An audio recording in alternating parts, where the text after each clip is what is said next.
Hello guys, good morning to everyone. Myself Kiran Santosh Petkule, Government College of Engineering Chandrapur, and my topic is that atomic Bohr's model. Okay, we go to the in this topic atomic Bohr's model. We are study the introduction of atomic Bohr's model, postulates of atomic Bohr's model, and limitation of atomic Bohr's model, and some question we do for better understanding atom. First, to study the atomic Bohr's model, first we know that what is the atom.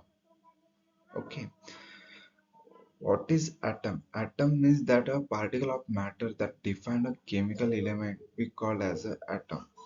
Okay, atom consists of three elements. First is proton, second is neutron, and third is our electron. Okay, the between this is we call as a nucleus. This nucleus contain proton and neutron, which has a positive charge, and electrons will revolve around in a circular path with a negative charge. Okay, with a negative charge. This is the total structure of atom. We come to our main topic. The main topic of Bohr's atomic model. We come to our main point.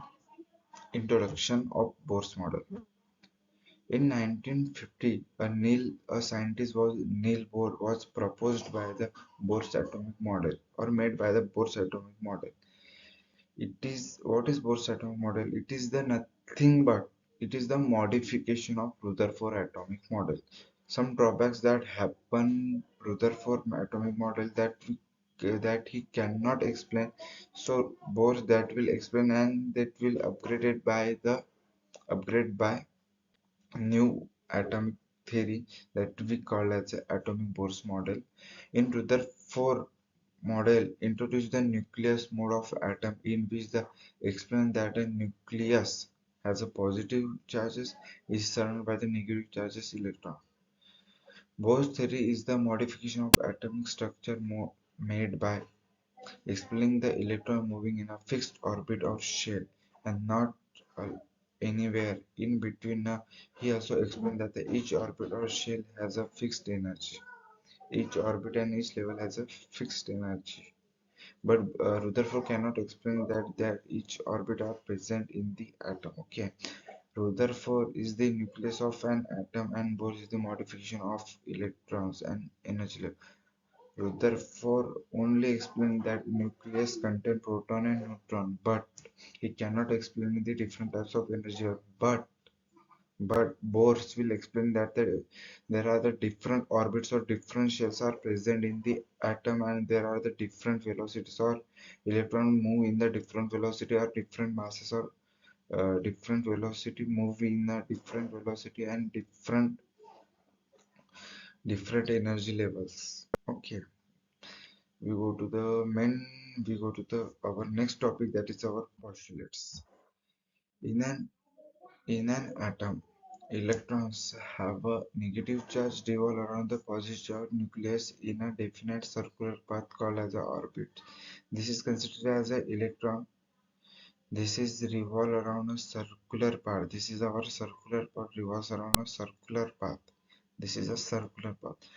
Circular path revolve around, and this circular path we call as a shells or orbits. Okay, we go to the next.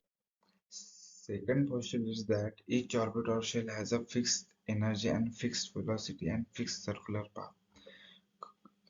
We consider that our electron present in the fourth orbit. Okay, first electron, second electron, third electron, and fourth electron. These are the our electrons are move in a circular path. Okay, are moving with a circular. There are the fixed velocity of these four particles, and there are the different level from third to second. Okay, we'll consider the third shell electron, that is the different energy level and different velocity to move the circular or complete the circular path. Okay, this was told by Niels Bohr. Come to our third postulate, or that is the main postulate, that is quantization condition. Quantization condition means that electrons revolve around the orbit of which the angular momentum L, whereas n is the integer multiple of. Okay, what is n? N nothing but the orbital or shell value. That is the formula. L is equal to n into h upon 2 pi. L is the angular momentum.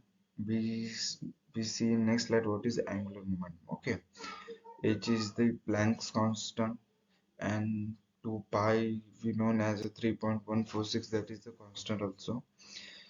Change in value is n. N is we known as a shell number or orbit number. It is in integer form, not in it is in integer form like 1 2 3 4 5 6 7 8. This is the integer form.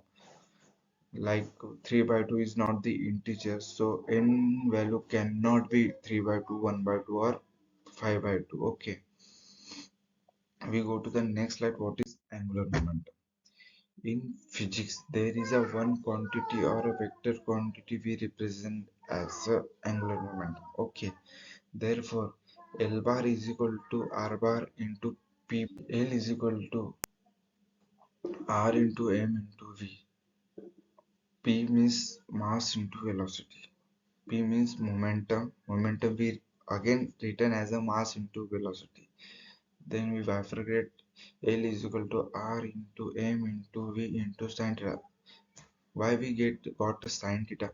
Because two vectors are present, we get the sin theta. Therefore, sin theta. What sin theta? There is the angle between this vector and this vector. Angle is 90 degree. So sin 90 is equal to 1. Therefore, L is equal to mvr. What is the angular moment value is equal to mvr. Okay, we go to the next slide. When the electrons revolve, the electrostatic force between electrons and nucleus provide the centripetal force. Means electrostatic force. The electrons revolve around the nucleus because of electrostatic force, and the nucleus to electrons, it follow the circular path. We call this as a we or attachments between nucleus and electrons, that is a centripetal force. Let's consider some small example. Let's consider a q1 with the nucleus and q2 with the electron. Therefore the force between two particles, how to find? This is the formula. F is equal to 1 upon 4 pi e naught q1 q2 upon r square. R square means the radius square. Okay, and this is two conditions. This varying at two conditions. First condition, both charges are positive is attached each other. Consider as a q1 is positive and q2 is positive, they will attach each other. Retake. There are two conditions. First condition is that both charges are positive is attach each other. Means q1 is positive and q2 is positive, they will attach each other. Okay, and both charges are negative, they will repel each other. Consider as a q1 is negative and q2 is negative, they will automatically repel each other or forget each other or go to the long distance to each other. Okay, that is our main formula. We can easily okay, we go to the next line. That is a fifth postulate. While particles revolve around the orbit, the electrons neither gain energy nor lose energy. The energy of shell or orbit is fixed. When the electrons revolve in a fourth orbit, that is a nucleus, considered as that there is a nucleus, the particles revolve around this fourth orbit. They cannot jump automatically third orbit or second orbit, while some conditions. It has a fixed orbit, it cannot be changed automatically. Okay. Our next postulate is that electrons can accept energy or lose energy at a particular condition. What is their conditions? Electrons can change their shells. while some conditions occurs. Okay, there are conditions. If the electron accept the energy, he jump to high level. Consider that one electrons here are present in a third orbit. Okay, third orbit may consider the one electron present in a third orbit. Third orbit, third orbit. Consider a element are present in a third orbit. Okay, we give some energy, it will jump to the fourth orbit and follow the circular path and rotate it. Okay, second condition is that the electrons lose the energy, jump to the lower energy level. Again, consider there is a nucleus and this is our electron in third orbit. When the energy is removed, the electron jump third to second or second to first. While adding the electron jump high level. While removing the energy, electron jump to low level. Okay, that is our postulates and some drawbacks. These are our total postulates. In while studying the Bohr's atomic model, there are some drawbacks also happening that cannot be explained by Neil Bohr. Okay, scientific limitation of Bohr's atomic model or drawbacks of Bohr's atomic model. First drawback or first limitation, Bohr's model of an atom failed to explain the Zeeman effect. What is Zeeman effect? Zeeman effect nothing but the magnetic field on the spectra of an atom. Second drawback, it also failed to explain the starch effect. What is starch effect? Starch effect means the effect of electric field on the spectra of an atom. Okay. Our third drawback is it could not explain the spectra obtained from large atom. It is only applicable for some electrons or some atoms. Okay, we go to the next slides. We so come to our next slide, questions.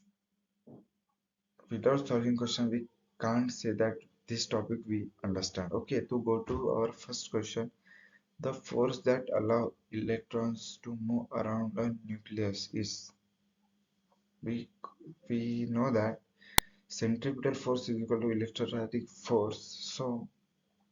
So in this option C is correct. The electrostatic force, the force that allow the electrons to move around the nucleus, is called as a electrostatic force.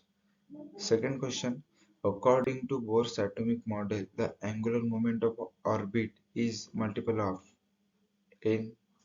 That is a simple formula, n h upon 2 pi. N is equal to number of orbits. Therefore, in this condition, n is equal to 1. Therefore, h upon 2 pi. Third question, when the electrons move from higher energy level to lower energy level, we say that there are six postulates say that when the electrons jump from higher level G jump to lower energy level to higher energy level, the electrons need absorb the energy. Or another condition, the electrons is on a higher level, it go to lower level, it will emit the energy or lose the energy. So this condition will happen when the electron move from the higher energy level to a lower energy level, it will emit the energy. Okay, thank you.